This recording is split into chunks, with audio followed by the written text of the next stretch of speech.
Hey, welcome to the coaches meeting. That's the coach. I'm Grant Cohn. The title of today's show is How the Niners Can Pivot in 2024. The concept is they've lost the Super Bowl again. And when the Chiefs lost the Super Bowl, they pivoted and did something different. So we're going to get into like ways the Niners can pivot. Is conversations they should be having internally. But first, they have a first round pick for the first time in years.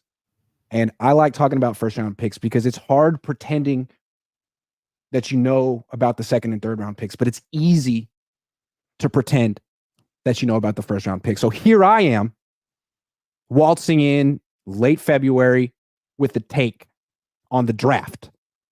Thank you. I'm ready to go. I'm sure the coach is too. How you doing, coach? I'm doing real good, man. Excited to get the season, the offseason underway.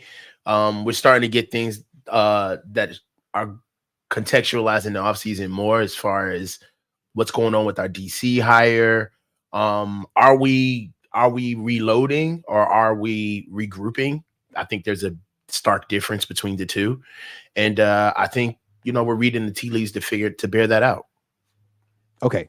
So my question to you, Niners have a first round pick. Mm-hmm. It's late first round. You could call it sort of an early second round pick, 31. Mm-hmm. What would you like them to do with that pick? You don't have to have a name, but ideally, what would you like them to do? Trade up, trade down, best player available, fill a need? I'd like them to go. Final answer yet either. This is February. Mm-hmm. I mean, for me, I'd like them to go either best player available or try to get the best at the position at large. So what does that mean? Well, if we're picking at 31, even though this is a very tackle-rich draft, it's a really honestly, this is a very offensive line-rich draft. There's pretty much good guys at every position. That's why I feel like some of these guys may fall. There are a lot of good offensive linemen around. Now, for what it's worth, us being able to get a guy and stick him in there right away, for me, I would want to see a tackle that probably fell to us, or I wouldn't mind for us to go up and go get a guy if they really believe in him, or I want the best of a position that's more of a fringe position that's very important, like center. I feel like center is a position that doesn't really get highlighted enough. If you remember, some of the best rushing attacks we've had on this offense is when we had basically Alex Max on fumes, right? He was near the end of his career, and he showed great utilization at the time when we had him. I think Jake Brendel is he's an adequate center, but I think we can do better. I feel like a position like center not only helps the actual position alone, but it uplifts so many other people around you. It helps your left and right guard. It helps Brock. We can get the protections out quicker. We enable to help on the front side on combo blocks and being fast enough and strong enough on the backside on scoop blocks. I think having a really good center that you can just kind of stick in there, it may not be the sexiest move, but it would be something that I would like to see. Will Frazier out of West Virginia is somebody that I've been looking at out of center that I think can fit into really what the knack of what the Niners like to do. All right. He's 6'3", 315. I mean, he's my playing size when I played. The kid he moves fast. He's got strong hands. I think that's somebody that really, if we picked at 31, I wouldn't be mad at that pick because that's a value pick. I mean, you think about it. Niners are always going towards, what are we talking about? D-line, right? That's what we customarily do, right? And, are we really going to get a difference maker at 31 at D-line, at edge rusher, right? Mm-hmm. But I feel like picking in the first round, getting a center, maybe getting a D tackle, and maybe pushing up for a right tackle will be huge. Okay, let me take this in another direction. I love what you're saying. I'm always in favor of offensive line. And if they take an offensive lineman, a right tackle at 31, I love it. But I always do this. I've been doing it since I covered the team for more than 10 years. Whenever it's time for a first round pick projection, I just can't help myself. I go for a corner every time. Right. Every time. And I don't know what it is, but I feel like I've been vindicated a little bit over the years. Like, it's a very, very important position. And I think you can't have any weaknesses in your back, in your in coverage. Your secondary. You can't. Not at linebacker, not at safety, not at corner. And the Niners, frankly, have a weakness. That number 3 corner isn't good enough. It's not Ambry. It's not Darrell Luter Jr. It's not Logan Ryan.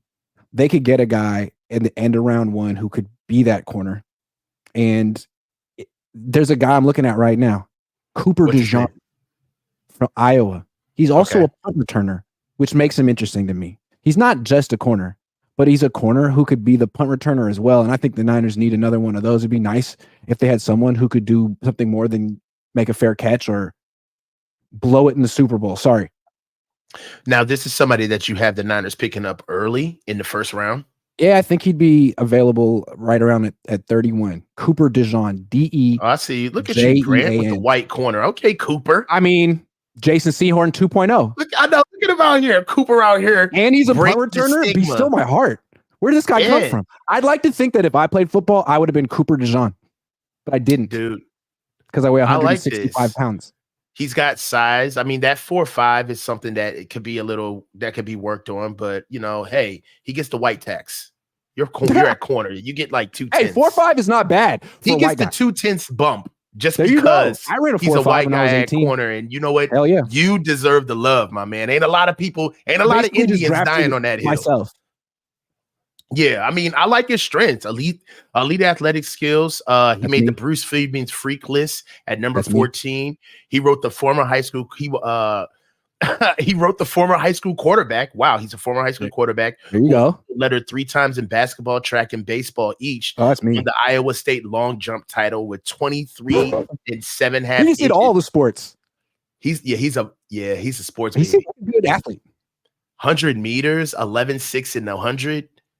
Continue. That's nothing. Hold on, wait a second. He ran 11.6 in 100. I actually ran faster than that. Hold on, 11.1. Sorry. Okay, thank you. 11.16. I read that wrong. All right, so yeah, check out these other strengths. Faster than that, huh? He possesses rare mass and frame density for a cornerback and has good length along with it. Rare mass and density frame. I mean, just say he's good for a white guy. Showcases great initial burst when triggering on plays and veering to match receivers. That's dope. Fleet-footed mover with exceptional corrective twitch and recovery athleticism. Boasts impressive long track recovery and gap closing speed. Hawking in front of balls. Dude, okay. Can snap into phase and realign himself to trail wide receivers on fades and seam routes. Has the short area freedom to adjust his tempo while staying in phase and tracking. Extremely natural zone defender with a smooth back pedal and fluid corrective feel. With disciplined technique, size, and short area mobility. He can play the slot or the boundary. Grant, you think he's going to be here at 31? I do. On CBS, he's projected at 35 right now. He's not working out at the combine because he's Cooper freaking DeJean. But he's the number 1. He's ranked number 1 in the class. Is he? I think so. Hold on. Let's see. Number 2 is Nate Wiggins. Okay. All right. Talk to me. You said that he slotted at 35.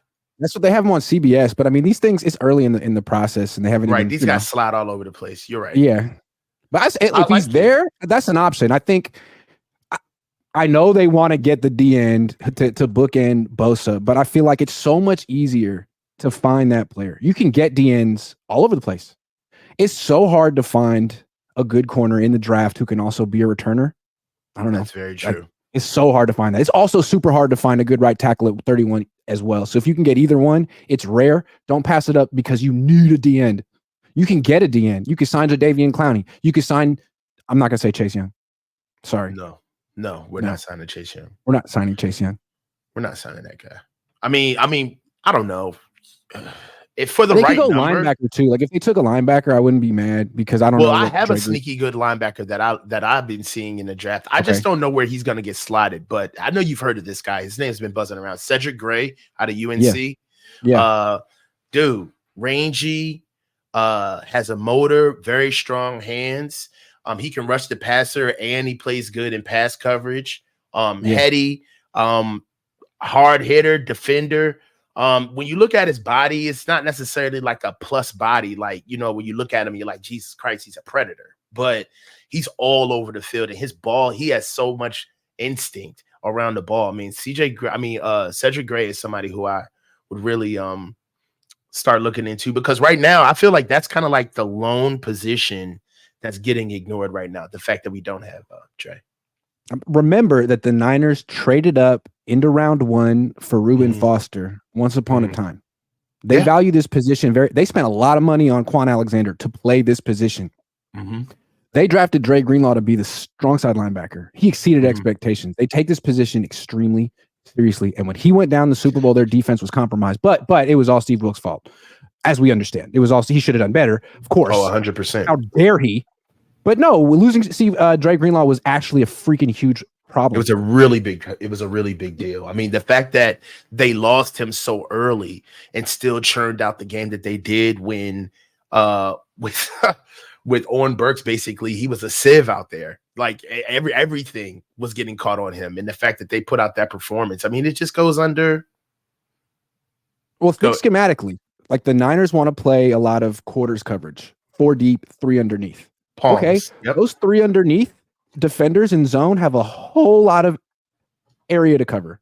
And if you don't have Dre Greenlaw going sideline to sideline, those little checkdowns will gain like 10, 11, 12 yards a pop as opposed to 4. Mm-hmm.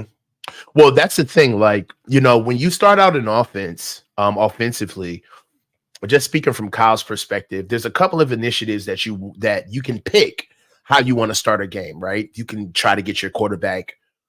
You can try to get Brock adjusted, right? We can try to get him adjusted. We can try to start out fast, or we can try to really get the script out to figure out what they're going to give us schematically.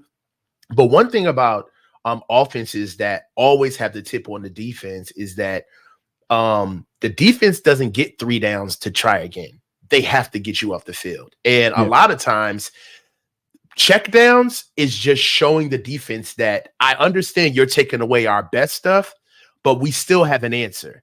And we'll keep going to that answer until you come down and get it, and then we can play honest ball. And those are the things that I feel like on our defense we take for granted, because we have guys that wipe that stuff out, that can fly sideline to sideline like Dre, that can get rid of checkdowns and kill the flats like it's nobody's business. I'm telling you, that's something where you can have everything working on your defense. And if there's just one area that's just not working, that can be the squeaky wheel.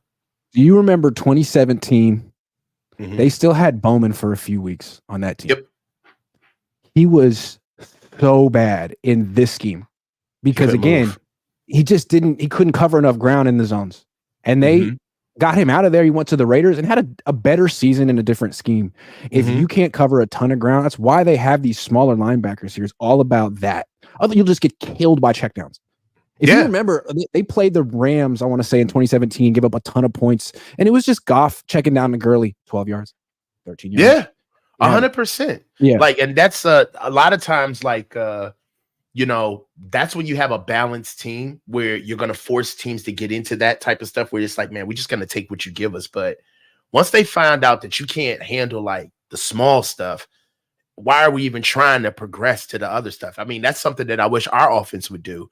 Like, make defenses prove that you can stop the run, or you can stop our regular garden variety offense. And then we'll try to see what else you can do. Like, very rarely do we see that coming from our side.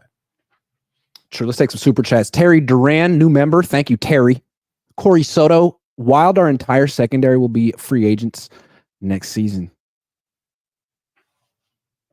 Is that true? I mean, that's after next year, you say? That would make sense. Yeah, I think that's right. Lenore, Funga, not Jair Brown. Not Jair Brown. Lenore, Funga. Yep. Says Crocky said he wouldn't take Coop at 31. Interesting. Well, I definitely take his opinion with put a lot of weight in his opinion. And I'm sure he's looked at Cooper DeJean a whole lot more than I have, but yep. In early February, we're gonna lean with Croc. I'm also not gonna get off my white cornerback just yet. I mean, hold on. This guy I see myself in him, man. Cooper. Dude, I listen, right now, a white corner right now, we need that in the league. Come on, little diversity. Let's mix this thing up. Is there one? No. I mean, is Harrison Smith still in Minnesota? I don't know. I should keep up on white DBs. I should. There should be a website. One would think. But it would be like 4 names on it, and they're like, I don't know. Like, I'm gonna tell you this right now. It's kind of like all I'll say is this, just from a black perspective. When you see white people in ethnic positions, it doesn't make you question it doesn't make you question their ability. It almost makes you think that they know how to do it at a whole nother level. Because it's like what did you do to gain respect? Being a white corner is like, this motherfucker may be Jim Thorpe. You know what I'm saying? That's funny as hell. All right, one more. Hold on. B Cruising says, too bad Kyle, Mr. Double Down, will be like, is that what we need? Hold my beer. I'm gonna go the other way.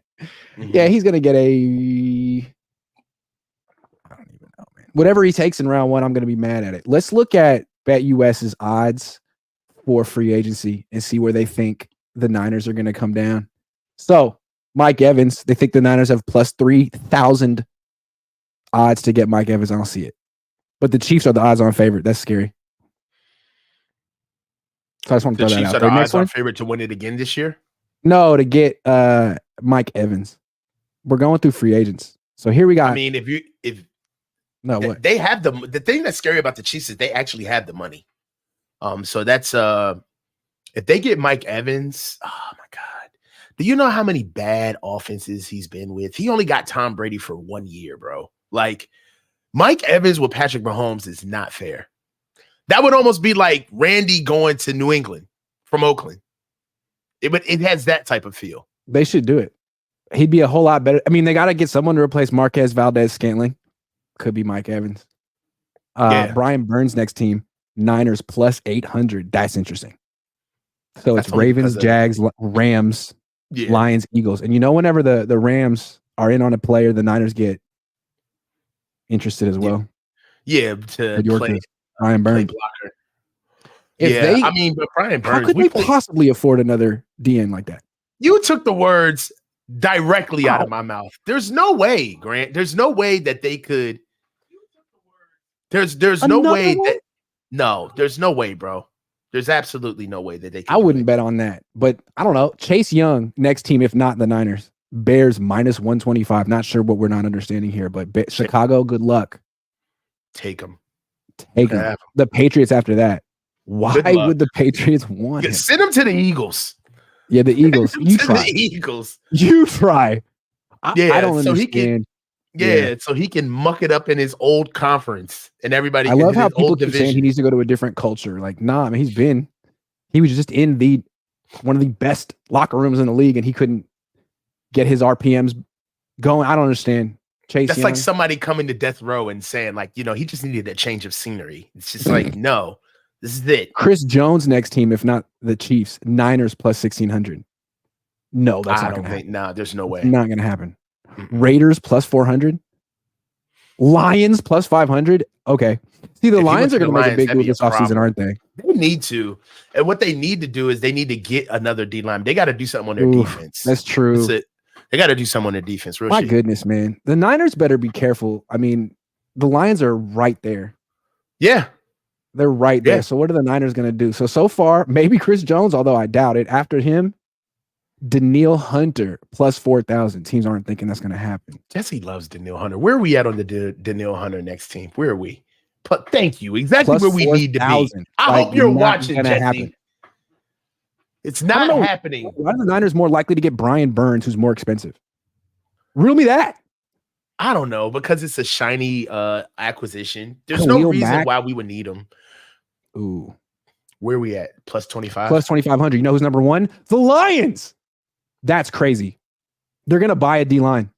Well, you know who the Lions are. They're us. They're just us. That's true. The 2019 version of us. With a head coach who's not afraid to go for it on fourth down. Sorry. Here we go. Mm-hmm. L'Jarius Sneed's next team. Niners plus 2,500. Eagles plus 300. We don't need that. And NFC is going to be loading up. We don't. So it doesn't look like the Niners are expected to win the offseason. Maybe that's a good thing.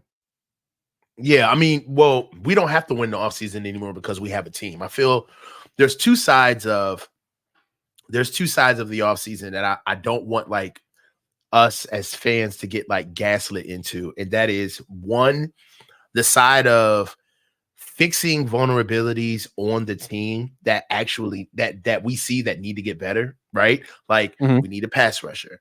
We need to figure out how to get another inside. I mean, get another linebacker. We got to get the right side of our offensive line together. Those are like deficiencies that hinder us from running the way we want to. I get that, right? But make no mistake about it.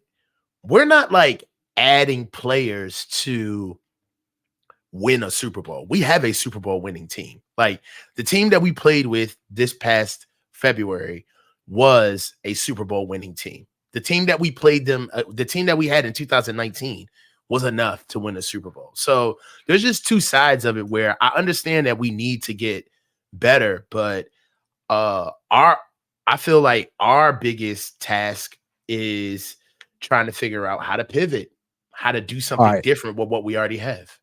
All right, I just placed the wager. We're going to get to the pivot in a second, but real quick, got a little, I'm going to call this a commercial. Okay. So stay tuned. BetUS, America's favorite sports book, where you can bet on everything, anytime.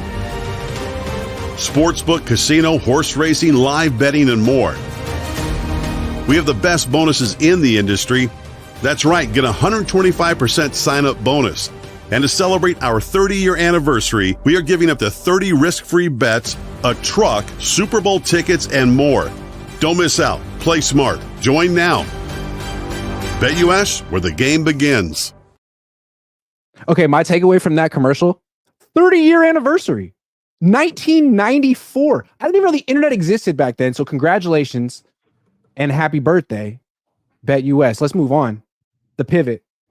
Let's talk about it. I'll set it up real quick. The Chiefs are the gold standard. They won a Super Bowl, then they lost a Super Bowl, and they pivoted. Traded Tyreek Hill, retooled their offense, had a totally different philosophy, won back-to-back Super Bowls. Now, the Niners have been in run-it-back mode for 5 years. They've been completely unwilling to pivot. They have their pivot established, but they won't use their pivot foot. What would you like to see them do? I'd like to see them repurpose the talent that they have in another way. I'd like to see them try to figure out maybe where they're a little top heavy. Do we need to start the offense with Debo being like a focal point? Moving more into like his career. Is he worth $28 million? What are we doing with the schematics of our team from like the depth, like for all of the great attributes that our defense has? They pretty much have a depth that we all see that crescendos throughout the game, right? With our offense, it seems as though that everybody has specific roles and they get specific plays, and this is what they need to do at all times. And they're really held to whatever the play or the scheme is that Kyle has made up. But it's getting to the point now where teams are starting to show us better versions of us. The Detroit Lions are coming, and they look just like us. They're fast, they're galvanized, they don't have the defense yet. They're too young. They're too young, but they're getting older. And they're getting more mature. And speaking of age, the thing about our style is that our style, I understand that we could look at like, all right, man, we need to get like the things I went over. We need to get a pass rusher. We need to get the right side of the offense. We need to get the right side of the offensive line together. And those things are true. But as you're raising the floor with those areas, our biggest assets that we see play week in and week out, year in and year out, they're getting older. George is getting older. Trent is getting older. You know what I'm saying? It's getting to the point now where Debo said he had a trash season the year before last. He had this season. We saw that he gained weight, all right, and didn't finish out the way he needed to. And we understand. Well, we don't know what this year is going to be, right? So we're getting to the point now where I believe that there was a conversation that you and I floated around about possibly trading George Kittle to be able to get something for him. But Grant, they have missed so much on the tight end situation that moving off of George Kittle would completely plummet the entire room. There's really nobody there. Tight ends are so hard to find. That wouldn't be Yeah. the first guy. I've been advocating it for years, but really, he's not the first guy I would move this offseason. Okay. That's not the Okay. pivot I would make. I'm with it. All right. Yeah. And, Yeah. and I understand. Now, he Like really hasn't ever done much in the playoffs. I just got to say that. For what he's that's the making, he truth. needs to be a bit. So I know he's like, I didn't get the opportunities in the Super Bowl. Man, you really haven't taken over any playoff game ever. Right. But maybe that's not his fault. Maybe that's on Kyle. Yeah, I mean, that could be something too, and that's what I mean, man. Maybe Kyle needs to pivot. Yeah. At some point, I understand that he runs his scheme, but my man, this is something that we said a while ago as well. Like, people aren't taking this scheme and carbon copy taking it. They're doing it just like any other car that gets stolen off the street. They taking it and they stripping it for parts. They're not riding around with the whole offense. It doesn't work that way.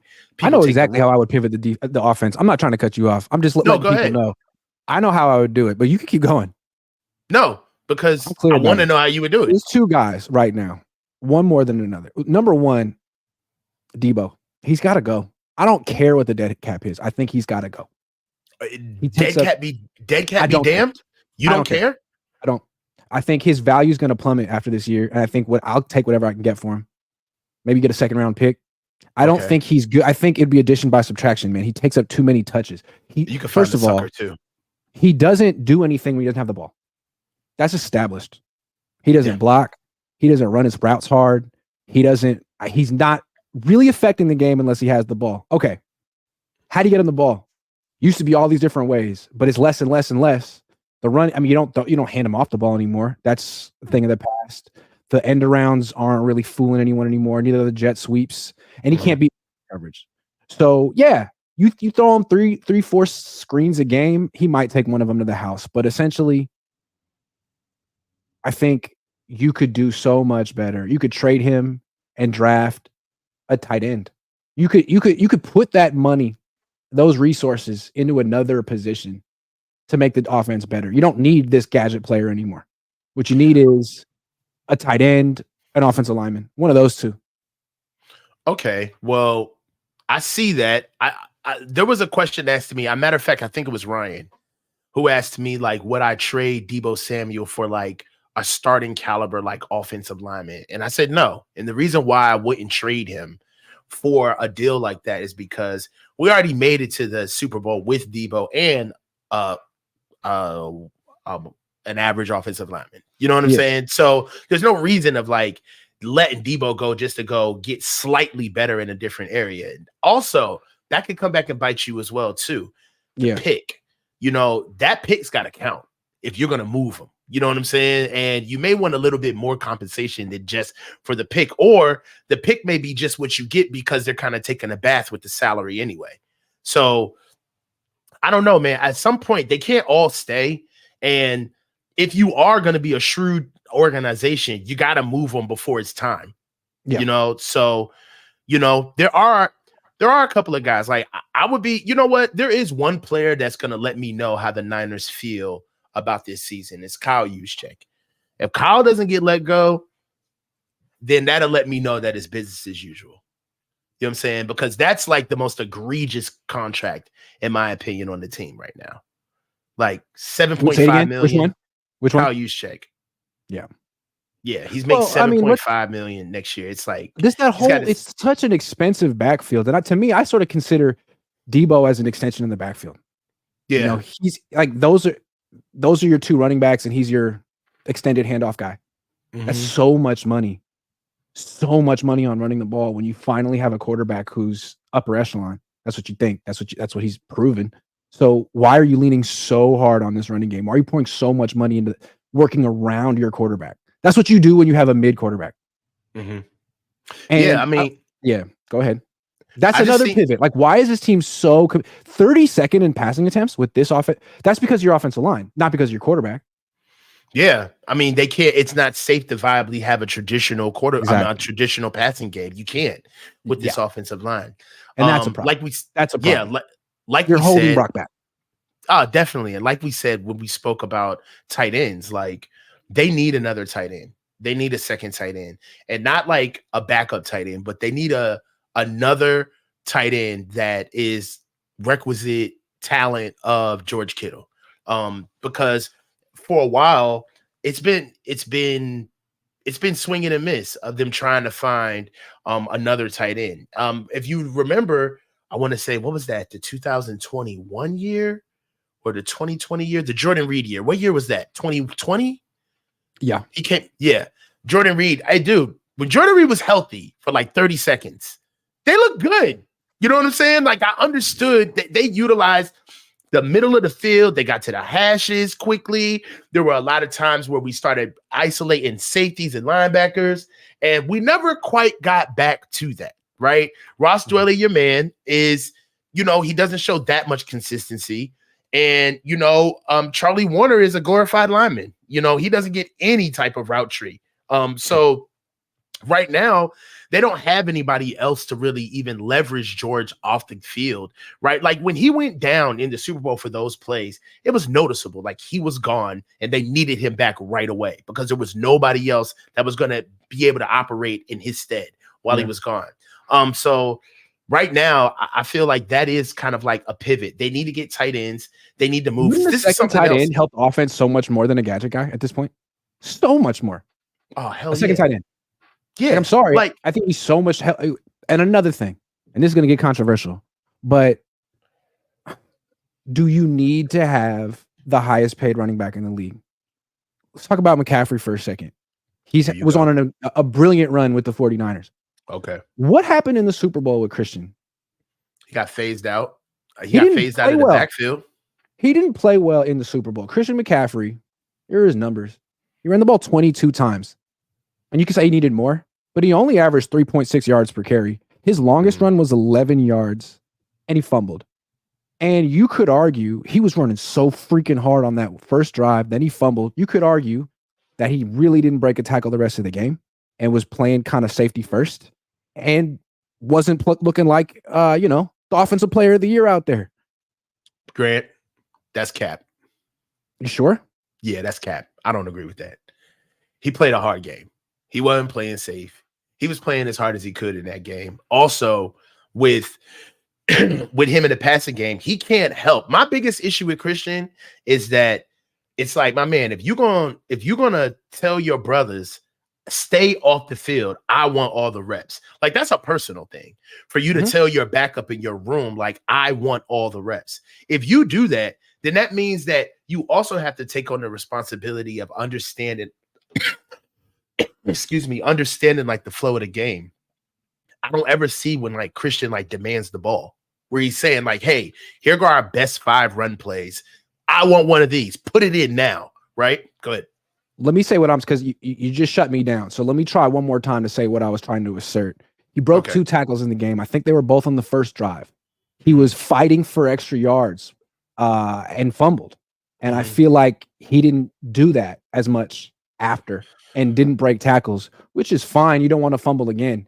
But I just don't think, look, LaDainian Tomlinson was a great, great, great running back. Better than McCaffrey. He never won a Super Bowl. Like, just feeding a running back isn't necessarily going to get you that Lombardi the way it would have in 1997. Okay. And he's not Terrell Davis. Okay, so I'll say this. Being the leading rusher in the NFL in 2023 is a stark difference for being the leading rusher in the NFL, let's say 10 years ago. It is not the same thing. All right. So I will say that there is more. You could argue that a lot of. Real quick, I want to shout out Ethan Sherwood Strauss for this whole line of. He DM'd me and was pointing this out about McCaffrey. This is for Ethan. Thank you very much. Follow him on Twitter. Ethan. So look. You could argue that there were a lot of games that were done that were performed by Christian McCaffrey that were kind of like left more to be desired. But at the same time, all things matter. The fact of the matter is that he may not have had like a dominant season as far as the ground game is concerned, but you also have to factor in that he did it with the type of offensive line he did it with. So that matters as well. Now, if you want to talk about great player. Now, if you want to talk about style of play after he fumbled, where it seemed as though that he wasn't fighting for extra yards because he was more focused on ball security. I'll give you that. I don't know. I just didn't think he played that. I thought he ran his hardest on his first. He had 160 yards all purpose that game, didn't he? He did 24. He had 20 yards on that Jawan Jennings catch. Thought he mostly got held in check. He got a lot of touches, and to me, the Christian McCaffrey, it became such a Christian McCaffrey offense in the playoffs. Leading receiver, leading rusher. Okay. You don't need to do that. That's for Jimmy. With Brock, it seems to me you should be invested in offensive line and Kittle and Ayuk. Other than that, like, you don't have to have $15 million at running back, $7.5 million at fullback to have a good running game. Elijah Mitchell's an objectively good running back. Jordan Mason's even better. You can run the ball well enough. Chiefs don't pay for running backs. Are you kidding? Why would you waste any money on that? Not when you have a real quarterback. Why? That's what you do when you don't have a quarterback. You have a quarterback now. I agree with that. Him. Now money wise, yeah, it doesn't make sense to have over $20 million in your backfield and then you die on your sword with 5 wide on the 9-yard line. Yeah, what is that? Like it is. It doesn't have the best offensive line in the league.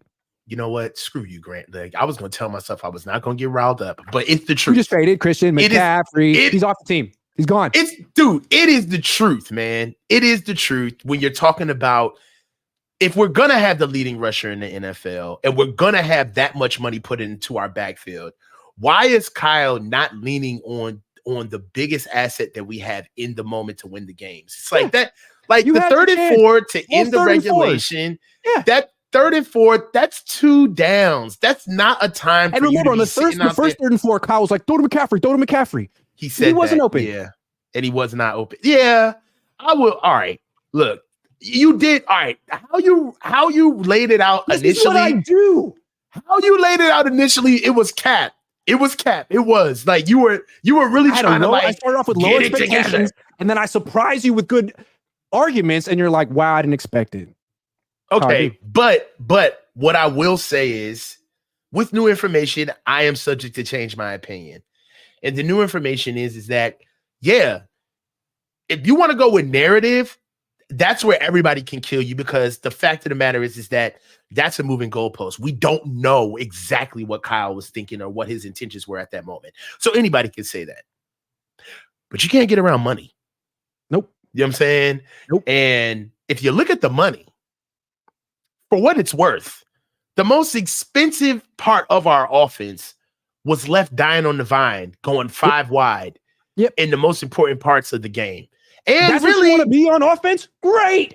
Wonderful. And then it really, again, even in the overtime, they still went 5 wide with a play action, and Christian McCaffrey was at number 2. He was at receiver and came across for a play action. It's like, that's where you put Christian? In the middle of you trying on the line, he's a decoy. He's a decoy. Trade him. You've evolved past this. I'm telling you, you traded for him when Jimmy was your quarterback because you needed as many training wheels for Jimmy as possible. It's over. What you need for Brock is pass protection and guys who get open. End of story. And what's crazy about trading McCaffrey is if you were to do it, guess what? The run game would still be good. It would still be good. Oh, you can't check it down as much anymore? Boo freaking who? He can get the ball down the field and he can run. True. I mean, and for what it's worth, like Elijah Mitchell was our starting running back at one point. Jordan Mason is so underutilized. The two of them? Are you kidding? Give me 15 carries a game. And another change of pace back, and you get that out of Christian. And then draft a guy for third down. Christian is special. No doubt. But you got to put him as a player of the year. Yes. Hell yeah. He's deserving of the offensive player of the year. Hell yeah, he deserves it. Mm-hmm. However, he's older. Mm-hmm. He's a running back. What's he do to make this year? Back. End of story. What's he do to make this year? 14 plus. Yeah, 14-1. Again, that's what teams that don't have good quarterbacks do. You have to. That's not the Niners anymore. What they need is a right tackle who's really good. No offense, Colton. Like, they're saving money at left guard, center, right guard, and right tackle. Those days are over. What do you think about getting a good right tackle and then kicking Colton down the guard? I don't mind it. I don't mind it at all. See if that's the competition, guard. Colton and Spencer Burford, that thing's good. And Yeah. you could sign Trent Brown or someone better. Yeah, I don't think Trent Brown is a scheme fit, but I would love to have him. Yeah, I mean, they he really was like want that right side of the offensive line to be fast because that's jet sweep side, outside zone side. I mean, limited run really for what they should do, if they really wanted to go ham, they could just trade up and go get Amarius Mims. I mean, you can go because really, when we get a right tackle, I want somebody that has a high ceiling, right? I don't want guys that are already polished, so to speak, because in my opinion, down the line, we're going to have to, whatever we do at right tackle, I want to be able to kick that over to the left side once Trent retires, so there's always that to think about too, when you're talking about bringing guys on. Also, like, just to get back to us talking about pivoting, like, the Niners just have to bring something a little bit different to the table because our style of football is being copied around the league, and teams that are younger and they're getting talented by the offseason, they're coming. And that's one of the reasons why the Patriots lasted so long. It's one of the reasons, if you think about it, it's why the Chiefs are taking the Patriots blueprint. Yeah. Remember when the Patriots first came out, they had Corey Dillon. They were a big rock'em sock'em team with a nasty defense, control the ball. All right. That's what they won with that first. They had small receivers. They had Troy Brown. I think Deion Branch was there before they let go of Deion Branch. All right. Then everybody thought they were crazy. They let go of Deion Branch. They let go of Richard Seymour. They let go of all of these guys really fast. And these were household names at the time. Right. And everybody thought that the Patriots were crazy for letting them go of these names because these are the names that we were already galvanized. Was a Super Bowl MVP. Yeah. Traded in Seattle, I believe. Got his ass up out of there. Yeah. And the thing about him is that I think that Bill Belichick and the Patriots understood, like, listen, we have a certain style of football and the way we get to things. And we built these guys. We developed these guys and we understand what they can and cannot do. On top of the fact is that we know their ceiling. And we're not afraid to pull the trigger on these dudes prematurely. We're not going to wait. All right. And you think about it, they went from that. Then out of nowhere, they went into like the greatest show on turf, like with Randy and Moss, then they were like a juggernaut. Yeah, they were a juggernaut team. And then once Randy left, what happened? The team and the league was still trying to follow what the Patriots were doing, but they kept changing. Then they went multiple. Two tight ends. They picked up Aaron Hernandez and Gronk. And then that was one of the nastiest condensed set offenses there was. Then Aaron Hernandez, we found out he was a freaking psycho with Delaney Walker and Vernon Davis. There you go. Yep. Everybody was chasing. The Redskins tried to do it with Chris Cooley and Jordan Reed. Everybody was trying to copy it, right? Because they were the leading. They won the Super Bowl, and it's a copycat league. Thank you. And then what do they do after that? They dump all of that, and then they go small ball. They pick up Wes Welker, Danny Amendola, Edelman, and they start facilitating the time because only in the middle of the field, Tom is much more accurate at that time of his career. And the defense is still multiple, right? Yeah. They have multiple players. So if you look at the Chiefs. When the Chiefs first came in, they first came on the scene with Patrick Mahomes. You thought that they were just a track team, right? They were one of the fastest teams in the Williams. Yeah, Mecole Hardman, Tariq Hill, right? Sammy Watkins. Come on, dude. They were all over the place. And then 4-3. Then you're thinking to yourself, well, damn, that's the standard. And what does everybody do? They try to go load up on receivers. The whole league starts copying. Also, the defense has changed. Oh, we got to go too deep. Yeah. Forget it. We got to go too deep all the time because now all of a sudden we're going to neutralize Tyreek Hill a little bit. We can actually handle the speed. Yeah. So after that, what did the Chiefs do, Grant? They lost to Tampa and they woke up and they understood, all right, you know what? What is the sense of waiting to lose? Of year after year, just watching people peck, copy, regurgitate our team, regurgitate our packages, try to go get avatars of our players, and then we're basically going to be playing ourselves week in and week out, right? Yeah. The only thing about it is that the teams that copy you, they have you as a proof of concept as to how to get better. You don't think that the Lions, you don't think that it's a happenstance that the Lions, instead of going out to go get all of these other guys, they built their infrastructure first. Then they went and got Penei Sewell. Then they went and got Aiden Hutchinson. And before they did all of that, then they went and got Jahmyr Gibbs. They're doing it backwards to us, right? Because they understand, like, if you don't honor the offensive line first, these are the things that can happen to you. And what do the Chiefs do? The Chiefs say, all right, we're losing to teams that are basically trying to beat us. So what do we need to do? We need to trust in what we have in the building and pivot. We're getting a better offensive line. We're getting a stronger running game. We're going to have a stout defensive run game, and we're going to strangle teams. We're going to play clock possession, take the air out of the ball. If teams are intent on playing two deep safety, we're going to run you to death. We're going to go big formations. We're going to throw greens to Rashee Rice. Like, we're going to beat you in another way. And the Niners have a great opportunity to do that too. Like, teams they sell out to stop your running game. They play 6-man lines. They play 8-man fronts. Cool. You got the quarterback you want. He's a Pro Bowler. He's an MVP candidate. Give him a little time. Wide receiver or two, a tight end or two who can get open. It should be no problem. Should be no problem. That's the pivot. That's the pivot. They've got to find a different way how to get to it on offense. They got to put people on their heels.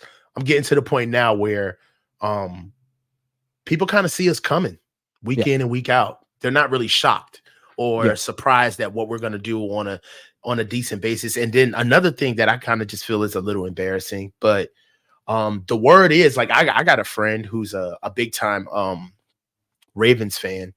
And he told me, he's like, dude, the word on y'all, he's like, one person gets hurt and it's over for y'all. It's like, it doesn't have to do about talent. There's one person on the Niners. If they get hurt, the whole team falls apart. Here's the way I look at it with the Niners. They've maximized their running game in every way. You got the fullback, the running back, the gadget guy. You've maximized your run. You're not going to win the Super Bowl maximizing your running game. You're not. You might win the Super Bowl maximizing your passing game. And it's time. You have the quarterback. You're not going to get a quarterback better than Brock Purdy any freaking time soon. As the best quarterback you've had in 20 plus years. Commit, go all in. This is the time to commit to your passing game. You can still run the ball. You can still be balanced. You can still run the ball well, but you're not spending $21 million a year in your backfield ever again. Yeah. Ever. I mean, if you think about it, that's what they're kind of leaning to anyway. Brock threw the ball 38 times in the Super Bowl. All right, in the two most important pivotal points of the game, they were 5 wide empty. All right. So they're letting us know, right? It's what like, you want to do, Kyle. Cool. And then when we asked, like, I think this was you, but in the middle of the season, I believe somebody asked Kyle, like, I've been noticing that you've been going like a lot of 5 wide, a lot of empty. Like, I've been noticing that through long stretches of the game. That wasn't me. It might have been Kate. Okay. And Kyle's answer was, well, that's what Brock is comfortable with. He did that a lot in college. So I do this stuff because Brock is comfortable with this. It's like, all right, well, cool. If this is what he does, then get him an O-line. Yeah. All right. If this is what he does, he doesn't. We don't need a running back that you pay $17 million a year to get this done. If it's really about Brock, then you need to start recalibrating and reshifting things. And a $28 million receiver for a quarterback that we're saying is our future cannot be in a player like Debo. Tell me the last team that won a Super Bowl because they maximized their run game and they poured all their resources into running the ball. Tell me the last team that won the Super Bowl that way. That maximized their run game and poured all the resources into running the ball? I can't think of it. Who's the last team that won a Super Bowl with like a nasty running the run ball game? I don't know. It's a question for the class. You guys want to let me know? Take some super chats. Eager to be wrong on this one. David Tampa? 0-1 Tampa? Maybe? I mean, I was in middle school when that happened. David Baker, the team needs to evolve defense and offense. Yeah, maybe the wide nine's enough of that, but they won't. Fish and Chip says, if your name's Kyle on this team, you're underperforming. Fish and Chip says, scheme addiction leaves us with mid-O linemen. The regular Ryan says, Colton McPivots. I like that. Corey Soto says, Grant, you've swung to becoming effusive about Brock. That's what you do if you didn't have a really good quarterback. Remains to be seen if Brock Purdy is really good without the pieces you're suggesting we trade. I thought he had such a good season. He was really good in the Super Bowl. He struggled in the playoffs, though. It showed. But he had a great year. Brock had a great year. Maybe I'm tripping. I'm tripping. Guys, that's the end of the show. We just laid out the pivot for the 49ers. Hopefully they're white. Oh, they were though. Because that's how we do. We know they're Hopefully we're respectful. I think we did okay. I wore my blazer to shield me from any How do criticism. you like Iggy's blazer, guys? Look at his blazer. Got a haircut Isn't it too. nice? Yeah, look at his haircut. Okay, so I drove out to the mall yesterday to buy another blazer because I figured I can't wear the same blazer every day. And I wanted to get like a burgundy one. And I went into Banana Republic and I asked the lady, and she was like, "Ooh, that's fall. That's out of fashion." I was like, she was like, "Oh, but you could try JC Penney." I was like, She tried to take it there. you could try the thrift store. I was like, "Oh, okay, should I just go screw myself? I'll just go screw myself. Thank you." Felt so stupid. You can't wear burgundy and all right. You could wear burgundy. I'm gonna wear burgundy. Wear it. She said earth tones. I don't know. I don't know. Don't get me in. I don't know what burgundy is. Or earth I tone. don't know. Fish and Chips says return the shirt and tie. What tie? There's no tie. That's the best part about it. I'll see you guys.